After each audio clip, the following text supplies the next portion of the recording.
ఈ వీడియో గనుక మీకు నచ్చినట్లయితే లైక్ చేసుకోండి ప్లీజ్. ఇక సూరజ్ జ్యోష్న మెడలో తాళి కట్టిన మరుక్షణం ఈ ఆస్తి మొత్తం జ్యోష్నకే దక్కుతుందని వీలునామా రాయిస్తాడు దశరథ. ఆస్తి మొత్తం తన పేరున రాయిస్తానని అన్నా కూడా సూరజ్తో పెళ్లికి సస్యమీరా అంటూ అక్కడి నుంచి వచ్చేస్తుంది జ్యోష్న. దాంతో పారిజాతం మాట్లాడుతుంటే అలా వచ్చేసావేంటే అని నిలదీస్తుంది జ్యోష్ని. అర్థం చేసుకోలేని మనుషులతో ఏం మాట్లాడాలి అని అంటుంది జ్యోష్న. ఉసే, కోట్ల ఆస్తే రాత్రి చెప్పింది మొత్తం మర్చిపోయావా అని అంటుంది పారిజాతం. అయితే ఏంటి, కోట్ల ఆస్తి అయితే నాకిష్టం లేకుండా సూరజ్ గాడితో తాళి కట్టించుకోవాలా అని అంటుంది జ్యోష్న. నువ్వెలాగో పెళ్ళికి ఒప్పుకోవడం లేదనే కదా మీ అమ్మ నాన్న వీలునామా నీ పేరున రాయించారు. అది అర్థం చేసుకోవేంటే అని అంటుంది పారు. వాళ్ళు ఎలాగైనా అనుకోనియో, ఆస్తి కోసమో డబ్బు కోసమో తలదించే రకాన్ని కాదు నేను. నాకు డబ్బు కావాలి, కానీ డబ్బే ప్రాణం కాదు. నేను దాసు కూతురిగా పేదరికంలో పెరగలేదు. శివనారాయణ మనుమరాలిగా దశరథ కూతురిగా ఈ ఆస్తిని అనుభవిస్తూనే బతుకుతా అని అంటుంది జ్యోష్న. అలా జరగాలంటే నువ్వు ఈ పెళ్లి చేసుకోవాలి అని అంటుంది పారిజాతం. పెళ్లి చేసుకోకపోయినా ఈ ఇంటి వారసురాలిని నేనే కాబట్టి ఆస్తి మొత్తం నాదే అవుతుంది అని అంటుంది జ్యోష్న. ఆ మాటతో పారిజాతం, మతి లేకుండా మాట్లాడకు. రాత్రి నేను చెప్పినప్పుడు నీ బుర్రకెక్కిందని అనుకున్నా. నీకేం ఎక్కలేదని అర్థమైంది. ఇలాగైతే నీకు ఆస్తి దక్కదు అని అంటుంది పారిజాతం. నాకు ఈ ఆస్తిలో ఒక్క రూపాయి కూడా అవసరం లేదని బావ చెప్పాడు కదా.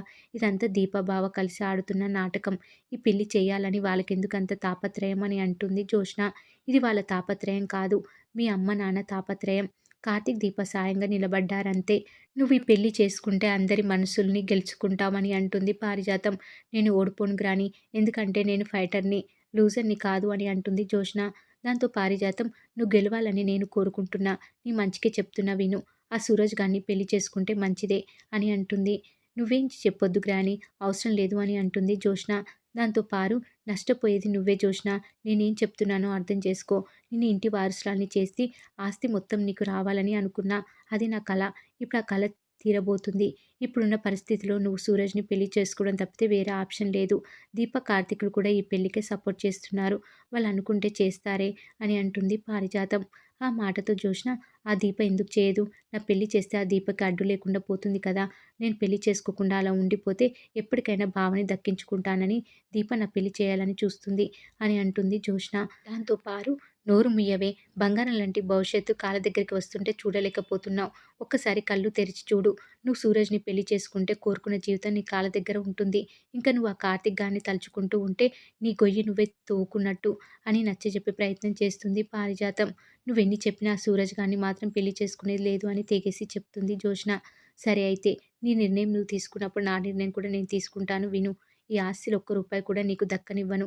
నువ్వు సుమిత్ర కూతురివి కాదని అందరితో చెప్పేస్తాను. దీపే సుమిత్ర కూతురని, నేనే బిడ్డల్ని మార్చేశానని అందరితో చెప్పేస్తాను. ఈ విషయాలన్నీ నీకు కూడా తెలుసని చెప్పేస్తా. నేను ఏ లక్ష్యంతో అయితే నిన్ను కళ్యాణి పక్కలో నుంచి సుమిత్ర పక్కలోకి మార్చానో అదే జరగనప్పుడు నీ మాట ఎందుకు వినాలి అని అంటుంది పారిజాతం జ్యోష్నతో. అప్పుడు నా జీవితం నాశనం అయిపోతుంది అని జ్యోష్న అంటే, ఇప్పుడు నువ్వు చేసుకుంటున్నది కూడా అదే. నీకు మాట్లాడే అవకాశమే కాదు, ఆలోచించే అవకాశం కూడా లేదు. నీ అహంకారాన్ని, పొగురుని పక్కన పెట్టి వాడిని పెళ్లి చేసుకో. మీ అమ్మ అడిగినప్పుడు సరేనని తలాడించాలి. నాకిష్టం లేదని కానీ, పెళ్లి చేసుకోనని కానీ సాకులు చెప్పావో నువ్వు దాసు కూతురివని అందరికీ చెప్పేస్తాను. నువ్వు పుట్టకముందు ఉన్న పారిజాతాన్ని చూడాలని అనుకోకు. తట్టుకోలేవు. వచ్చి సైలెంట్‌గా వచ్చి కూర్చో.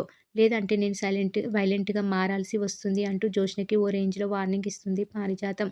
మరి ఏం జరగబోతుంది అనేది రాబోయే ఎపిసోడ్‌లో తెలుసుకుందాం.